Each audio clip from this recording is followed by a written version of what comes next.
Welcome to the Futurist Society podcast, where we delve into the latest advancements in technology, science, and culture. From discussions on the latest breakthroughs in AI, biotechnology, and space exploration, the Futurist Society is your window into all of the awesomeness that the future holds. Get ready to be informed and inspired as we consider the positive impact of emerging technologies on humanity. Without further ado, welcome your host, Dr. Awesome.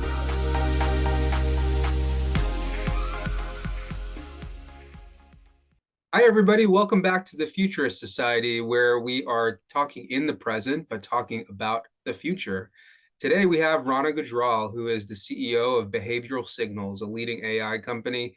Rana, thanks for joining us. I know that you're a thought leader in the artificial intelligence space. I have a lot of great questions to ask you, but first off, let's just get started with how you got to this place and how you got interested in artificial intelligence. It is actually, first off, thank you for having me, Imran. Real pleasure.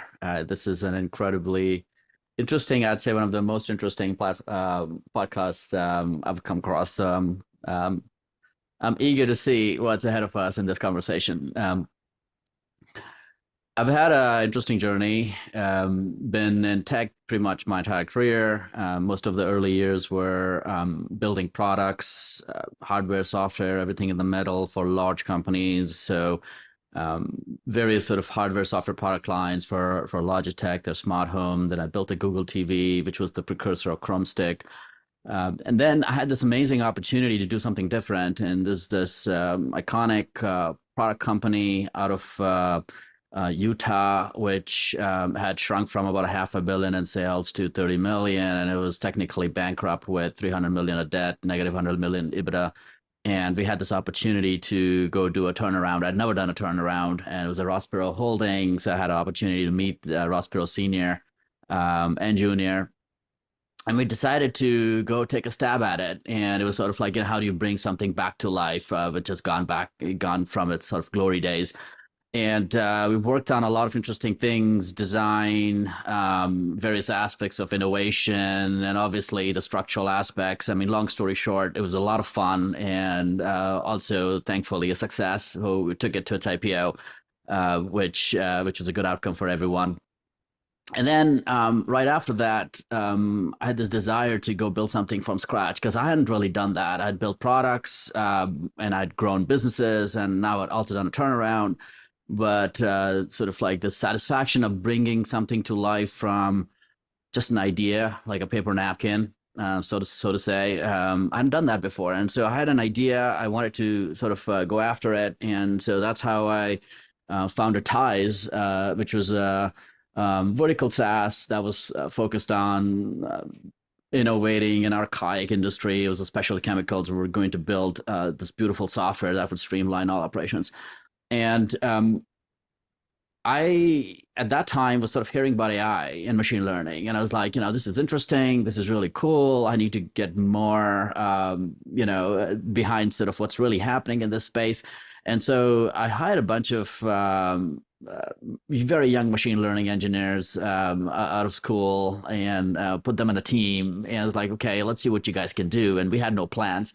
Anyhow, we were sort of building the software. We were getting good traction. And I remember one day, one of the guys who had hired comes to my office and tells me that, look, I don't think we really are doing much here. I think we're all just going to go and we're going to leave. You really don't have a plan for how to use us. And it's like, you tell me, what's your plan? I mean, what do you guys actually do? I don't really understand. I mean, and it's like, we would build these models and we can train these models for certain outcomes, and we train them, and then really cool things can happen. It's like, what cool things can you do? And so one of the things that was relevant for our product experience was predicting necessarily how the prices of commodities will change out in the future, because you have to bake that into quotations, etc. That was sort of one of the aspects of business process. And so I sort of like, gave them that goal. It's like, go build me a model that can sort of predict the price of the commodity a little bit out in the future. I mean, how far can you do it? I mean, can you do it like 3 weeks out, 6 weeks out? Maybe 12 weeks would be amazing. And So after a few months, these guys come back and it's like, we have a model, it's working, and we took a look at it, and it was predicting 2-3 weeks out in the future.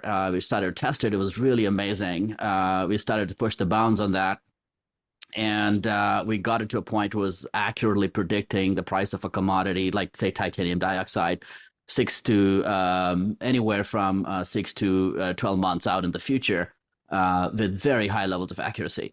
And so it's like having a crystal ball. I mean, imagine what you could do just from trading, right? From that perspective.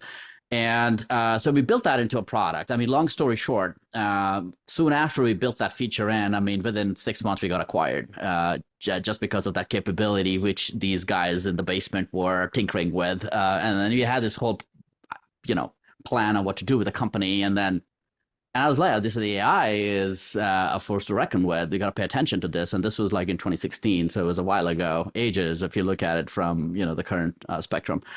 And so I briefly went back to doing some other things, but then I quickly wanted to come back to AI. And so that was sort of my first off, very hands-on experience with how powerful this technology is. And so currently, I think, we're just sort of doing some really interesting things, and we're doing things which I feel are very differentiated and very unique in many ways. We'll definitely talk about that, and I feel it's imperative that one understands what's happening in our ecosystem and how our lives and world and all our experiences that we're used to are going to change, because it's not necessarily just a passing fad. This is probably something, and it is bigger than internet many times over in terms of how it's going to be impactful. So yeah, that's how I got into AI. When did you know that, okay, this is going to be a big deal? Do you think it was back in 2016 when you had that model? Yeah, I think even before that, right? So 2016 we got acquired, but I think when these guys walked in and showed me this model that was predicting these prices, and we took a look at how hypothetically this model that was built on certain assumptions, and it had learned on its own, essentially, similar, the machine learning works in very similar ways as a human brain or a human learns, in the sense like, you have an assumption. It could be formed by your worldviews, or you could be taught, like you go to school, university, you're taught certain formulas and cadences. And then, then you test out those assumptions, and sometimes you challenge them. But then you have to work on some data. You can't just work on those assumptions in an isolated manner. So it's a lot of trial and error, right? So you have a thought, you have an idea, you have a decision based on certain factors, and then sometimes you're right, sometimes you're wrong. When you're right, you double down. When you're wrong, you recalibrate and you throw it out, and then you work on more data, and then you get better and better and smarter and smarter. And when you see that, coming together in a software, and you look at it, how powerful that is, which is like, okay, well, we don't really understand how the human brain entirely functions. I mean, some of the substrate aspects are very mysterious to us. So you're a physician, you probably understand better than me, but at the end of the day, we have certain assumptions and certain ideas around how a human brain learns, and you replicate that into a software system, and it starts to perform according to what you'd expect, and that's very magical. And so these were early days. I mean, we didn't have transformers back then, so neural nets. This was very preliminary ML models built on Python files, and we've come a long way. And I mean, some of the things that we're doing now surprise me every day. I mean, every day we look at something which is like, whoa, we didn't expect that. And I mean, I heard this. Someone said this. It's not mine, so I'm not going to take credit for it. But someone said this is that the entire hype around AI is incorrect because it's grossly underhyped. And that struck me, because it's like, and the guy who said it was an insider who's sort of in the thick of it, and I related to that. I was like, yeah, you're right. I mean, because if you are looking at it from an outsider's perspective, like, oh, here's another hyped tech coming to, foray. I mean, it's like the blockchain, and it's like, the next, thing. But it's really, when you see some of these things come together, you take a step back, and it's pretty amazing. So yeah, I think that was that moment, and we haven't never looked back. And certainly things have changed drastically in the few years. Yeah. Do you think that the threats are overhyped? The existential? No, well, I mean, okay. So there's that question needs to be answered with some perspective, right? And we could go into the details of this. So is there a chance that we could build something that could get out of control and that could potentially cause an existential risk to the human race? And the answer is yes. And the probability of that is more than zero. And so with just those two assumptions, you can't necessarily say that, you're overhyping that risk. Because, if there's any situation where the entire human race can be wiped out, you have to take it seriously.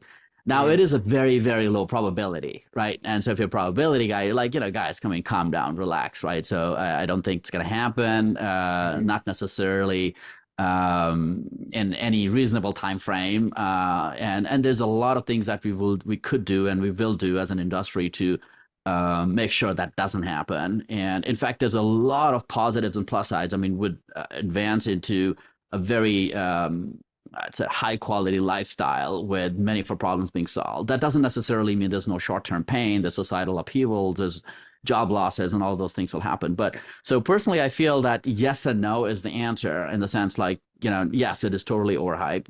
I don't think it's a concern that I have necessarily, or I'm fearful of, even for my kids. But it is definitely a possibility. And so, that's something that you have to take seriously. Can't just brush it off. Mm-hmm. Yeah, no, I think that I look at it as a probabilistic perspective too, is that I think that it's extremely unlikely. And I just see the overwhelming benefit of this. To have your own personal assistant that is able to do all of the admin work of society in 2023, soon to be 2024.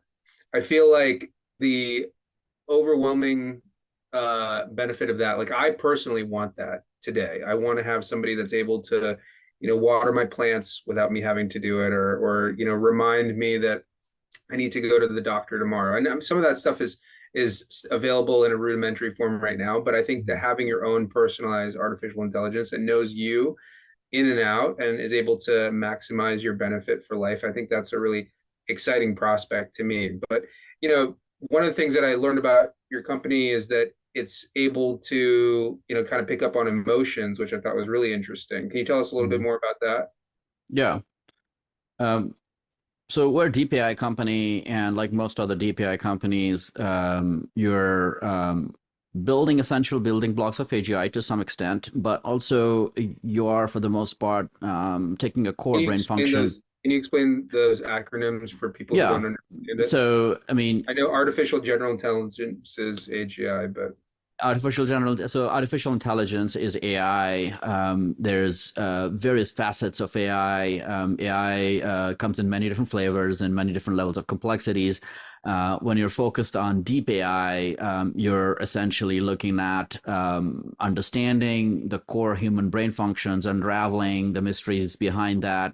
There's a realm of human physiology and psychology and other aspects required in understanding that. And then you are hypothesizing some certain models around how those things function, and you're replicating those, or you're building models in a software system to replicate similar capabilities in a software system. And that's what creates the AI. And for us, our core focus has been in the emotion, behavior, and cognition dynamics of the human brain. And we were actually the first company to extract these advanced signals from the tone of voice, which is intonations, pitch and tonal variance, prosody, which a human brain does effortlessly. I mean, we're born with that capability, right? So when, as you and I are speaking with each other, our brains are not just doing the NLP and NLU, which is natural language processing, natural language understanding. You understand the language, you understand me, but also almost effortlessly, the systems sort of to thinking of a part of your brain. It's essentially systems one thinking, sorry, is a part of your brain is looking at my emotional behavioral quotient and how I'm responding to your questions, or necessarily engaging or disengaging, how I feel in the moment. And so those are the elements that we focused on. So we, to briefly just sort of describe our technology, real time, we can extract these signals, and these signals can roughly be put in three buckets. The first is the bucket of emotions: anger, happiness, sadness, and there's many more. Then there is the bucket of behaviors: engagement, empathy, politeness, etc.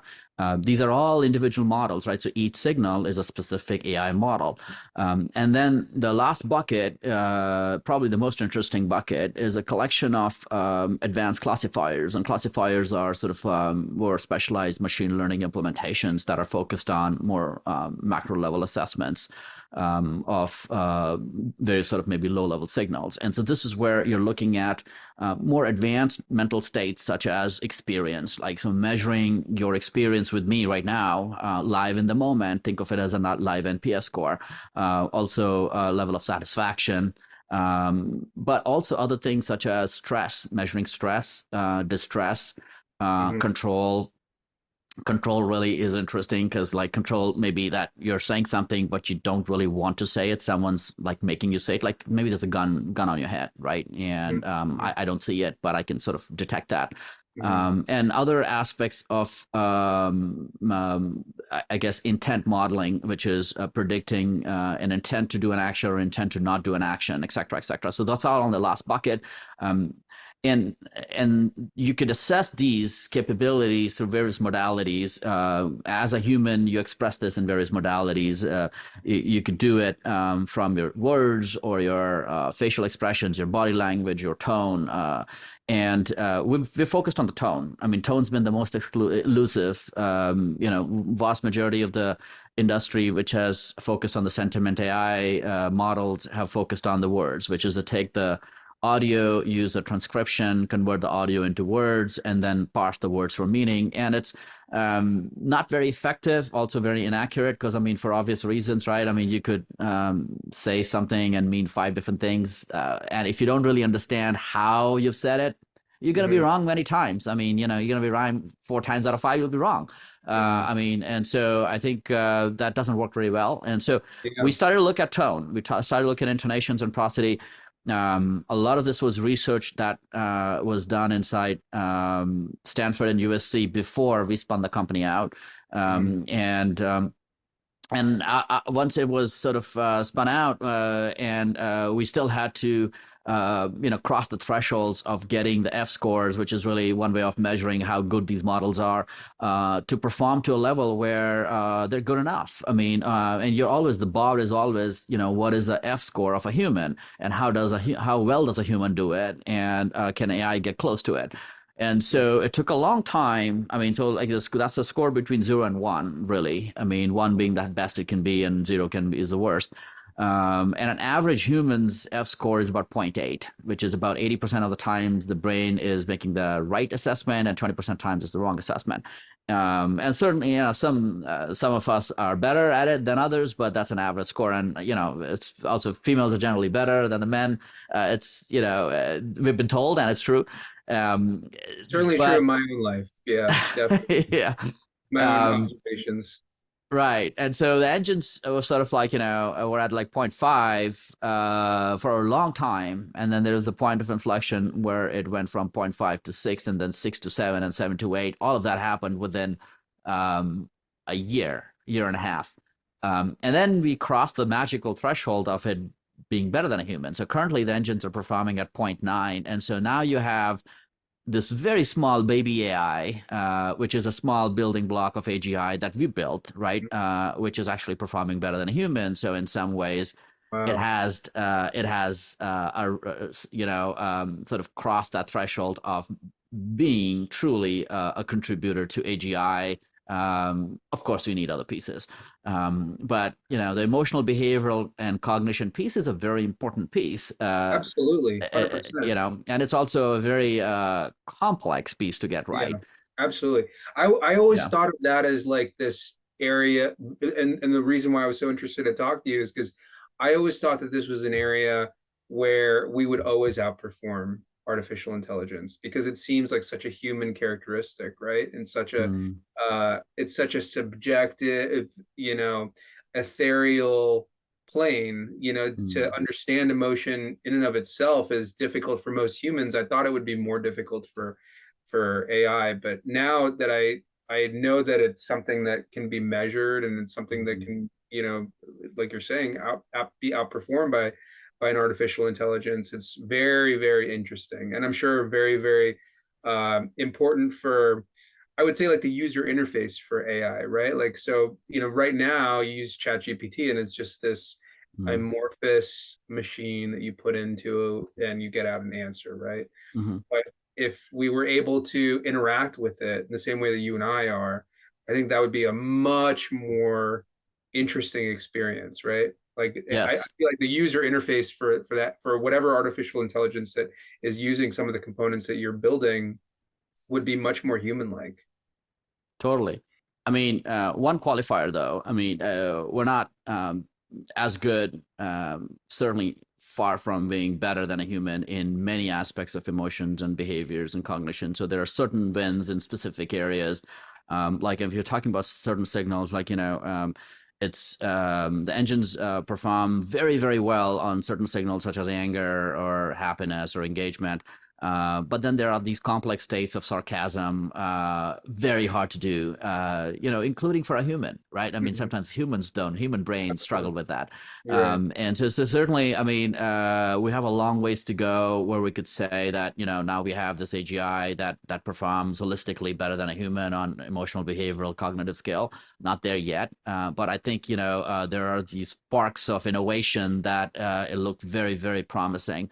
And to your other point, um, it, you know, the possibilities of what you could do with it are daunting. I mean, they're endless. You could apply it in not only the human to human interaction paradigm, but human to machine interaction paradigm.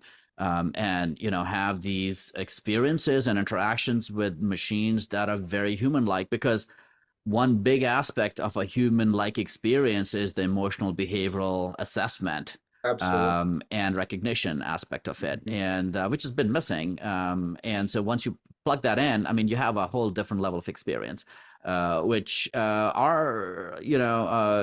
going to definitely be a reality in some ways. It is now, where so imagine, I mean, you calling a call center and you're being greeted by someone on the other line, and there's no wait.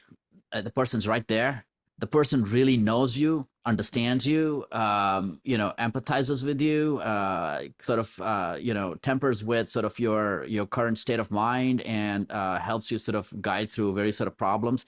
The only thing is that it's not a human, right? And once you have that capability, you could scale it infinitely, so you don't need any wait times. And those experiences will be definitely changing the game in many ways, and that just is like a sliver of experience that one can sort of shoot for.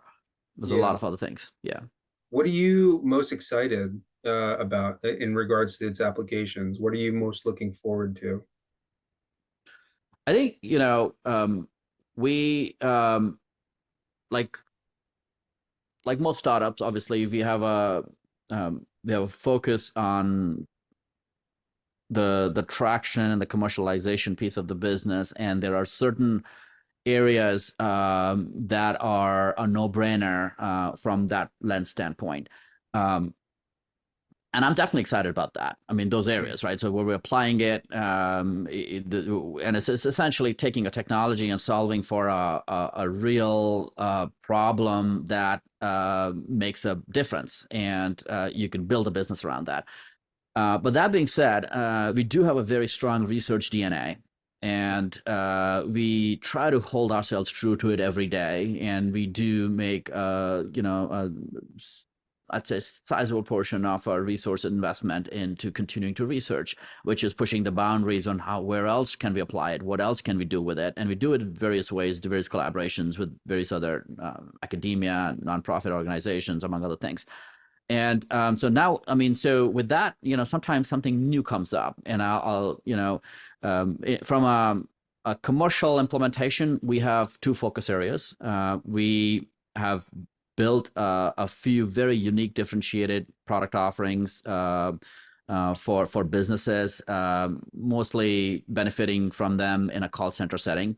And I'll describe one at a very high level. So we've built this product that creates a conversational bioprint based on short recent interaction.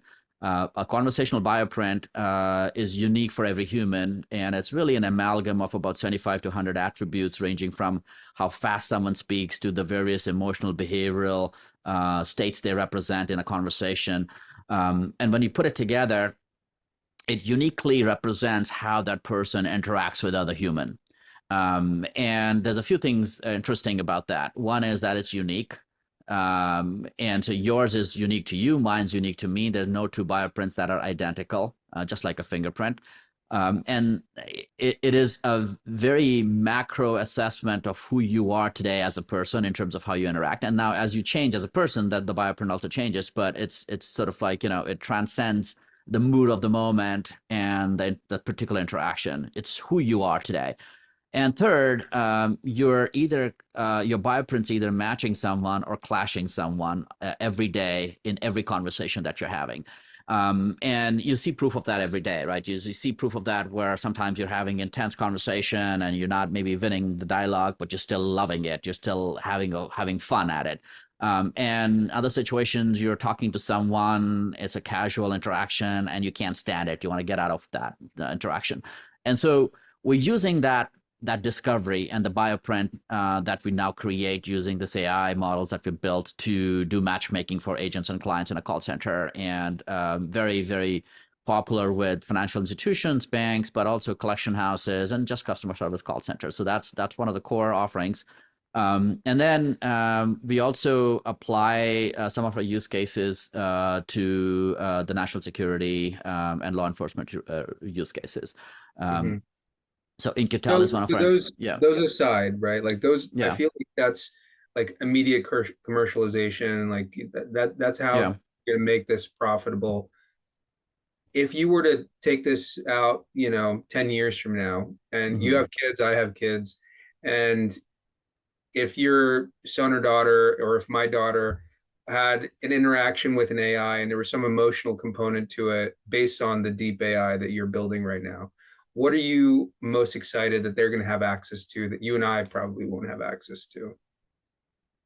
Yeah, like I mean, I look at it like they're going to have an authentic friendship with a robot toy that is unlike any other friendship that you and I are going to have access to, right? Like that toy is going to know exactly when she's mad, exactly when she's sad, and give her the stuff that is necessary to get her out of that. I look forward to that day. But you're more close to this than I am. So like, you're building an emotional capacity for artificial intelligence that doesn't exist before. So like, let's put it out 10, 20 years. Like, what are you most excited that they will have access to?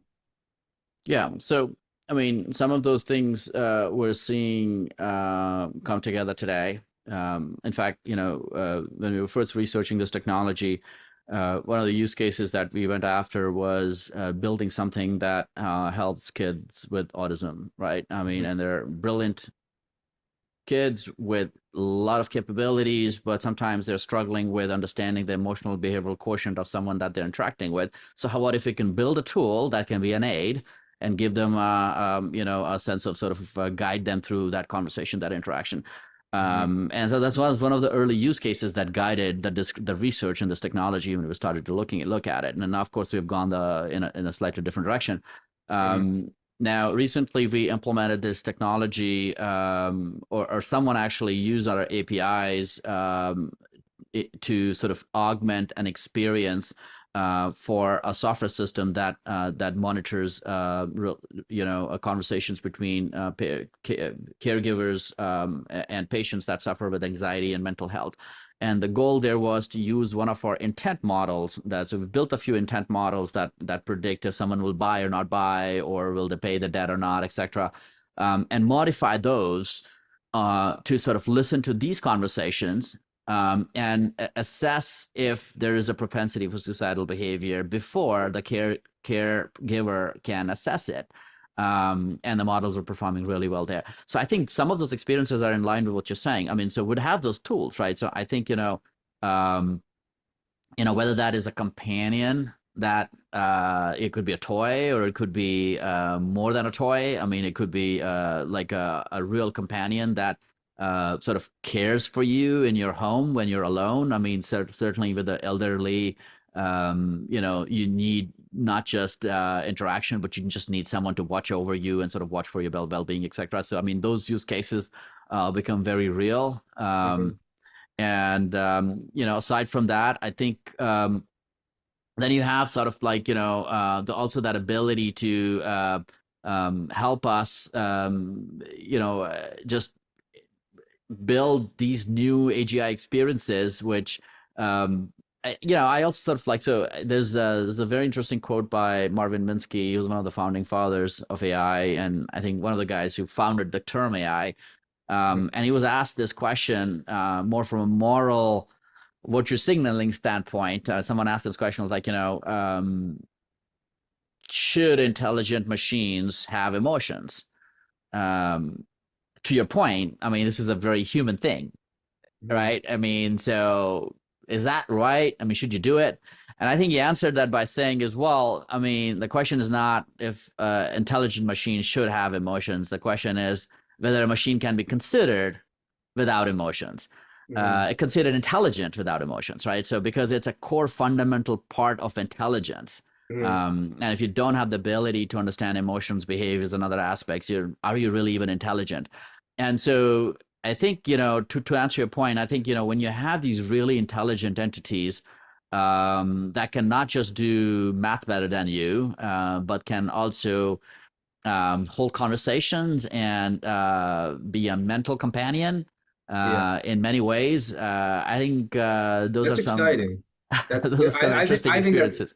I think that's exciting. I would put the caveat to what you said is not so much, is it intelligent if it does have emotions? I think it's going to be very interesting when they can respond to our emotions, not only just detect when I'm angry, but like I was saying, like, if my daughter had some sort of companion where if she was angry, it could calm her down, walk her through it. Or even if like I had that, if I had my personal assistant AI that was managing all of the components of my life, and I was just able to talk to it, and it was able to give me the sort of conversation that I needed at that time. Like there's so many conversations that I've had in my life that I needed at that moment to get me over something, or to get me into a better mood, or even just like a pep talk, right? Yeah. And that is a low-hanging fruit, I think, for emotional responsiveness. I feel like that's something that will be available to us once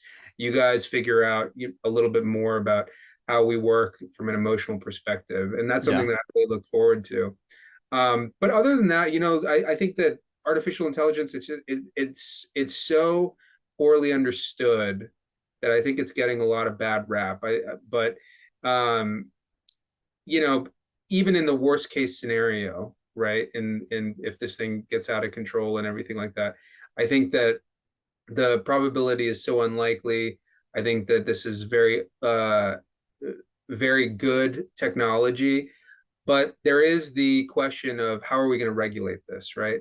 Is this something that that we can, regulate from a government perspective, even from a from a business perspective, where do you stand on regulation? And do you think that that's going to be a benefit? Do you think it's going to be unlikely? Where do you stand on that? Yeah. I mean, so first off, I mean, there's a lot of conversation about regulations right now, and it doesn't have to be a binary, view on regulations. I mean, obviously, regulations are very important. Um, Anything that can potentially cause harm, even if it's extremely beneficial, needs to be regulated and is regulated today. I mean, I read about this somewhere. If you have to build a car today, like a car that is street legal, and put it out, there's around I think 16,000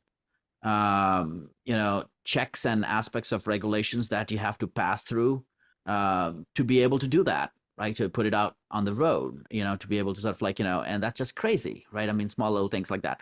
And it's a car, right? Mhm. And so we regulate everything, right? So we regulate our media, we regulate what you see on TV, and so AI, just like that, needs to be regulated. But I think the question is, how do you do that? And I think the problem right now is that there's a little bit of a knee-jerk reaction happening in the industry. And largely because things are moving too fast, way too fast. And every week, every few weeks, every couple of months, it looks like we move the needle and there's something new, and that's exciting some folks, and there's scaring the heck out of others. And so I think that's what's happening. And then, the general audience wants to understand what is the government doing So, about it. And that, can I just ask yeah, you a quick question? Are we yeah, really moving the needle, or is that all hype? Like, is it like yeah, I we're feel like definitely moving every the needle, okay, I because I 100%. see, I mean I think that the needle is moving for sure, Hmm. um, but I feel like there's just so many breakthroughs that are happening. Like, is it all, it can't all be real, Like there was I feel like there's like a new AI company uh Oh, every news article that I see. there's a lot of fluff out there, Yeah. there's an AI hype, or a bubble from a startup and an ecosystem standpoint, and certainly, I mean, vast majority of the AI companies that you see out there today will be worthless in the next few years. So so if you're an investor, you have to watch out for, right? And all of those things are true. I mean, there's a lot of hype out there which is not justified. And I'm just talking about progressing towards the goal of AGI and how we are sort of tracking that index. What's really happening with the tools that we have. I mean, there's certain things which are a valid question. Is like, are these the right tools? Are they going to get us to where we want to do? I mean, do we need a completely different approach? There's a lot of interesting debate right now, that sort of question if neural nets and transformers are really how the human brain works, and do we need to sort of go back to biology and sort of reconstruct everything and sort of look at it from that perspective. But that being said, I mean, okay, I let those folks ideate on that part. But I'm just looking at very tangible things, like I'm looking at sort of some of the newer breakthroughs around how some of these language models are evolving, but even outside of that, various aspects of unsupervised learning, various aspects of synthetic data creation and models learning from synthetic data, how they're performing. The multimodal aspects of how these engines can interact and react, that are more and more a human-like experience, where it could hear you, it could see things, and it could visually describe it, it could talk to you, and there's also sparks of reasoning. I mean, I think it's debatable if it's there yet or not, but there's aspects of, okay, it's not just pattern matching, it's not just statistical modeling. I mean, in terms of like, there's an aspect of reasoning. I mean, I think this model really understands the idea or the concept, right? I mean, in that sense, like, you can't really prove that. You can't really sort of say it understands or not. The results are really good. So I think some of those things are moving quite rapidly, right? In many different forms. Um, I'm quite relatively new is the sort of the Gemini launch. I don't know if you've sort of seen that, but I mean, I haven't seen now it. Tell me well, about it. With the Gemini is sort of the Google's answer to ChatGPT, and they've just launched sort of like a preview of their own language model. Looks very exciting, very promising, and soon to be followed by ChatGPT 4.5, which I expect should come out very, very soon right now, and it's expected to be multimodal. So these things Yeah, are happening really, really fast. I mean, you sort of I see how hear things are you. progressing. I mean, Yeah. maybe I'm just, the end user that doesn't really have my doesn't really have my eyes on this stuff all the time. But I feel like ChatGPT, that moment where everybody knew about it, everybody was like, "Oh my God, have you seen this? Like, I can type in something and it'll spit out like anything that I want." That happened like a year ago, or so, and I feel like it hasn't really trickled down to anything for me specifically. And that sounds so self-centered when I said it out loud. But what I mean is that, if I'm like the common man, right? ChatGPT is not in my life every day, and when is that going to trickle down to actually an end user experience that's completely different from what we have now? Because like I I feel think like, yeah, go ahead. I think next 6 months. So in next 6 months, I mean, you'd have an experience where you don't have to be an expert prompter or work on a terminal or a console and type out things. I mean, you could just sort of say, hey, I have this idea, I have this talk, I have this thought, or I want to show you something, right? So, and some of these things you could do today, right? I mean, so for example, I mean, let's say if you're trying to change the seat post of a bike, I mean, there's this video floating around on the internet that shows that example, and you'd say, take a picture of your phone and click a picture of the seat post and upload it and say, hey, can I tell me what to do? And it walks you through a series of processes that step through understanding the bike, understanding the tools that you have, the special dynamics of what's going on in there, walks you through step-to-step instructions of sort of what to do. And that's a very simple example. So some of those things, when those barriers of interaction are not techie, and you could talk to it and speak to it, and you could just click a picture and say, hey, I want to do this, versus now I got to technically describe it. That's the whole multimodal aspects of these language models, which are already there. Mhm. Gemini is multimodal natively, which means it's built on multimodal engines. And 4.5, which will come out soon, is very much going to be multimodal. So yeah, I'm like okay, here's a thought for you, right? So there's a certain piece of a portion, I'd say, not going to debate what is the percentage, but version of 4.5, a certain portion of 4.5's code will be written by ChatGPT 4, because ChatGPT 4 can write really good code. Let's say it's like 2% or 1% of the code for 4.5. And then there'll be a percentage of 5 that'll be written by 4, and 6 written by 5, and 7 written by, and that number keeps on going. So there'll be a ChatGPT version. It doesn't have to be ChatGPT, a language model in that progression where you could have an existing LLM completely rewrite the next version based on sort of its own progression. And from there on, that's when you sort of see that point of inflection where you don't need to wait for a 6 month. You have a new release coming out every few weeks, and they're marginally, incrementally and exponentially better. And you see the signs of that today. I mean, you see some of those things happening right now. We're not quite there yet. I mean, hypothetically, when you get to that point of singularity, so to say, I mean, you'd have Nobel Prize worthy discoveries every few weeks. Now, that might take 10 years to get there, but the 10 years is not that long time, right? I think that honestly, I think that everybody's feeling that. Everybody that I talk to, whether it's somebody like you who's in the tech sector or somebody like me who's in medicine, is feeling that the pace of change is at an exponential rate right now for humanity, and everything is happening so fast. We have to adapt so quickly. So I can totally see that. I can definitely see that. It's always difficult to separate out the wheat from the chaff, right? It's something that Yes. I still have trouble with for other fields other than my own. And especially with tech, I mean, there's just so much stuff that's happening right now. It's Mhm. tough to keep track of all of it. But I It just want is. to come back to the regulation portion, because I know that that's something that I kind of interrupted you about.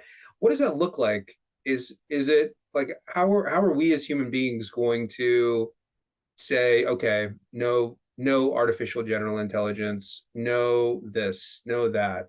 I don't understand it enough to know how that is going to look like. Yeah. So, I mean, one needs to understand the practicalities of what you're trying to regulate if you have to effectively regulate something. Um, you could, the initial thoughts around regulating AI is to control the resources, primarily that be compute GPUs for these companies. I mean, right now, the core AI expertise is like in a handful of companies. I mean, you could like you can name them on your fingertips, and that's not a good idea, right? And so that's why it's sort of like the industry has definitely taken a tangible moment sort of to check that and say, okay, let's have an open source movement where there's a lot of open source evangelism, there's a lot of open source models, and it's a good thing. But also a bad thing there is when, well, you go the open source route, how do you even regulate, right? So you don't necessarily and the technology is progressing in a way where you may not necessarily need GPUs for inferencing too far out in the future. You could do in-memory models. You could do other new sort of techniques, and as a result, then you can't really even control the resources. So you could have somebody building this with very little resources in their basement, and you could be building something bad. Now, but that's also true today, right? So, for example, you could use chemistry to create, bombs, but you are not going to start to regulate chemistry. What you do, I mean, there are two practical aspects to it. I mean, and this is broadly oversimplifying it. And then I'll get into the specifics of what I've seen in the industry. One is, have the right type of laws and enforce them. And make sure there's high, very extreme amounts of penalties if somebody does something bad, right? So, and just like you have it with, bomb making or doing something else. I mean, so you're like, yeah, you'd be able to do it, but if we catch you, you're done, right? And so you have to, and most of those laws already exist. Some of those laws you have to revise based on some of the technology movement, and you do that and you enforce it, and you enforce it consistently. The other aspect is that, like, let's see how internet, how did were we able to regulate the internet? Not very well. Yeah. But the internet kind of sort of like industry regulated itself. I mean, the industry regulates it, right? I mean, the open sort of like the ecosystem of humanity comes together to sort of do it in a way that, because they realize it's good for everybody else, right? So we regulate sort of like accessing the deep web across the countries, across the world. Although technically, you can still do it, but there's a high. I mean, if you get caught, then you're done, right? You just make sure that you'll never do anything else again. And so I think those things work. So there's the practical aspects of it. And today what's happening is, like, I see a lot of platitudes. I see a lot of these regulations that are coming out. The czars who are making these decisions do not necessarily understand the technology. There should be a diverse body of people involved in this. I mean, I'm surprised to see a lot of the folks who I think know what's going on not being part of that process, either because they don't care or they're not being invited or been given a seat on the table. So I think some of those things need to change. But just like everything else, I also kind of feel that most of the regulations and most of those aspects are in the heart's in the right place. I mean, they're in the right direction. And in due course, I mean, things will settle down. I mean, the industry regulates itself, and also we'll figure out sort of like what needs to happen when. But practicality of regulation is that, yeah, I mean, it's penalties and it's self-regulation, and those are the two ways you sort of do it. You can't necessarily, some of the things that you see today are game playing. Like, you have the incumbents sort of like, taking advantage of the situations. I mean, you have sort of established players winning and the smaller, newer players being squeezed out because regulations help the leaders of the market. it prevents the competition to sort of come in, and that is just unfortunate. I feel like, and it's also a distraction for the most part. I also see what's sort of happening in EU. We do a lot of work in EU. We have teams in EU. I spend a lot of time out there, and I see a big contrast between sort of the mindset there and in the US. They're very, very heavy on regulations. They feel that's what they want to lead on. But the fact of the matter is that the things are moving very, very fast. And EU is incredibly behind, and that's just not good for the EU citizens. You would be, in a perpetual sort of dependency model with no sort of indigenous innovation. And so I think some of those things are just brain dead. In terms of sort of how those decisions are being made. Yeah, we're sort of monitoring it. At this point, we're not necessarily there's no feeling clear that path right now. There's no clear path. Yeah. At this point. I hear you. And I saw that the EU had just put out some guidelines for the regulation of AI, and I did like a brief overview of it. But to be quite honest with you, I'm not sure, just like you were saying, that those people know exactly where this technology is headed, right? Yeah. So I look forward to the future where we're working on it together. This has been a really great conversation, but we are heading to the end of our time together. So I did want to ask you 3 questions that I ask all my guests.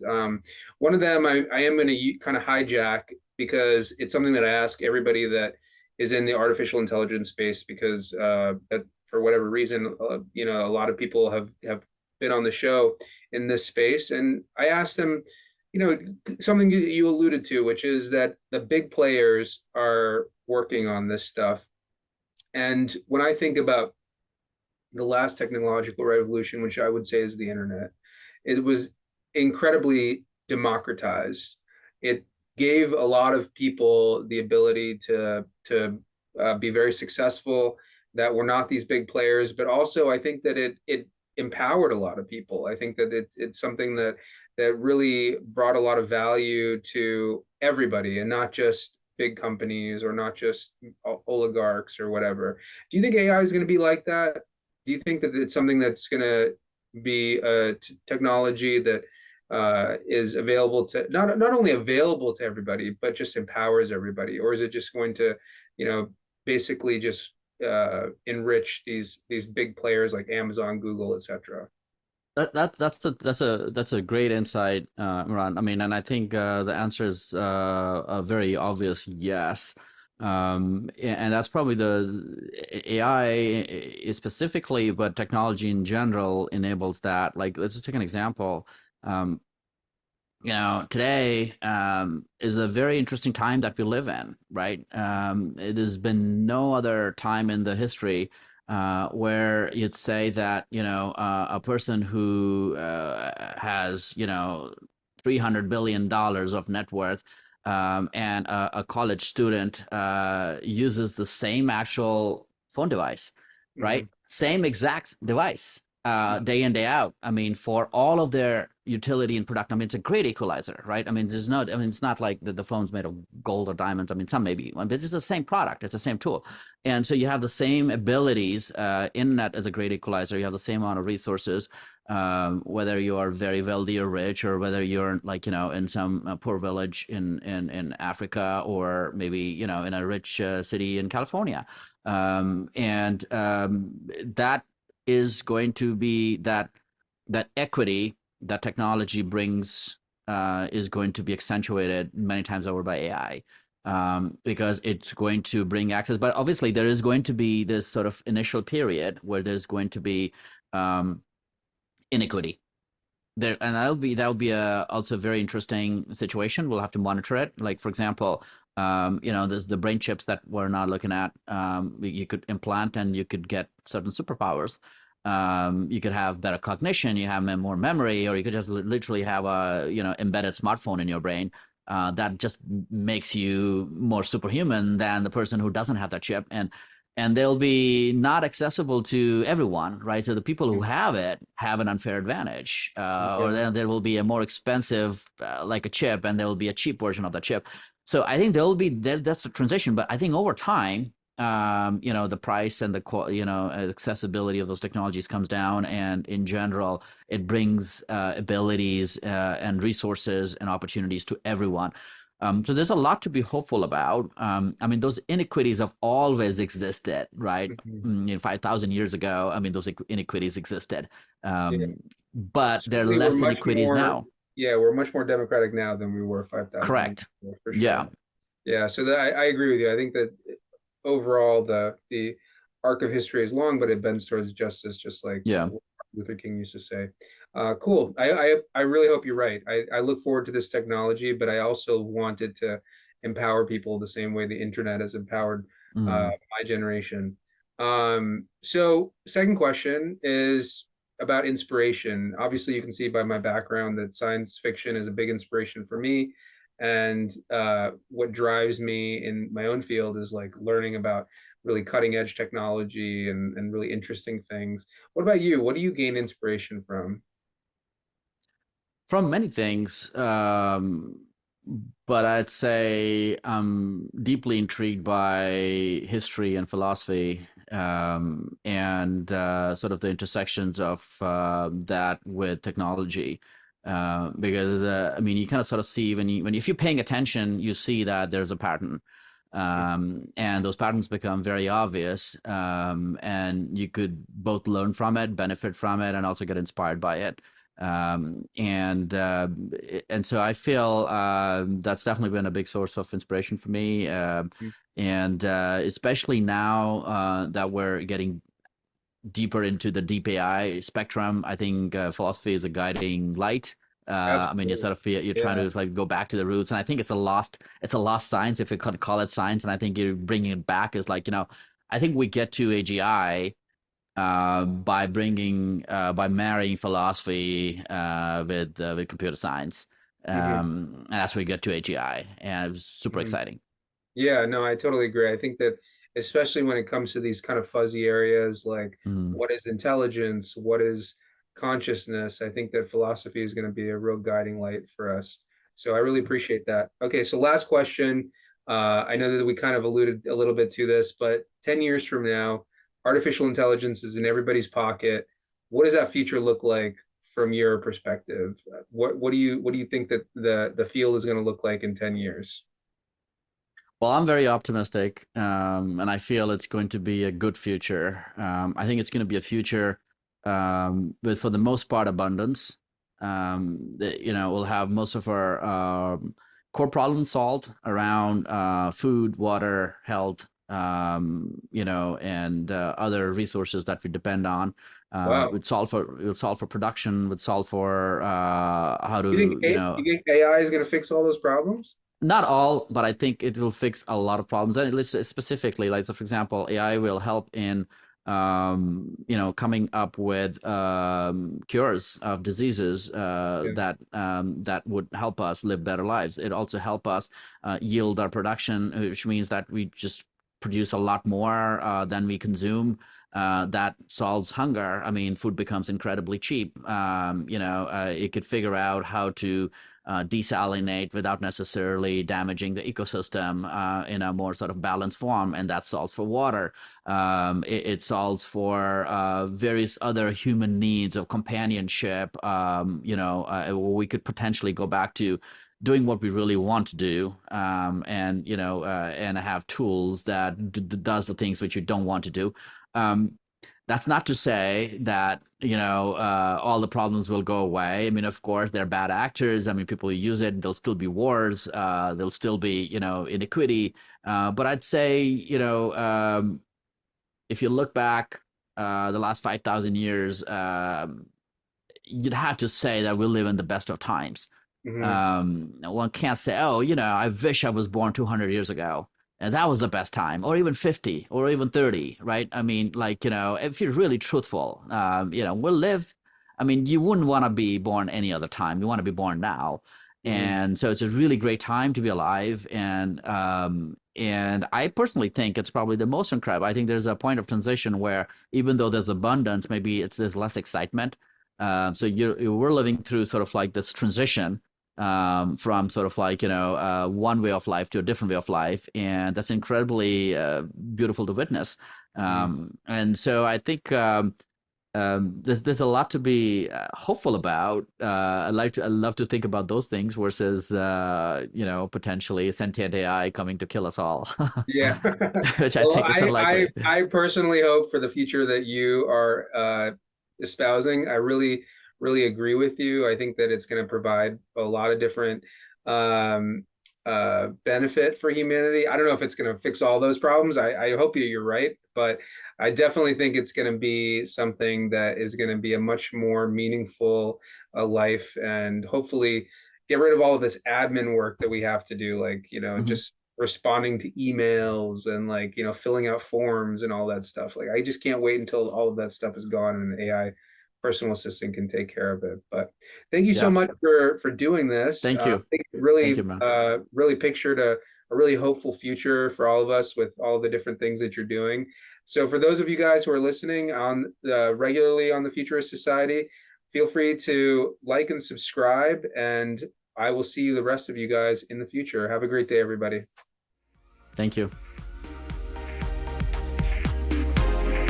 We appreciate you taking part in today's episode. Take this chance to reimagine a better future by joining a community of futurists who strive for a remarkable world. Be a part of this growing network and contribute to making the world a more positive place. Visit thefuturistsociety.net and subscribe to the show so you don't miss a drop of hopeful futurism.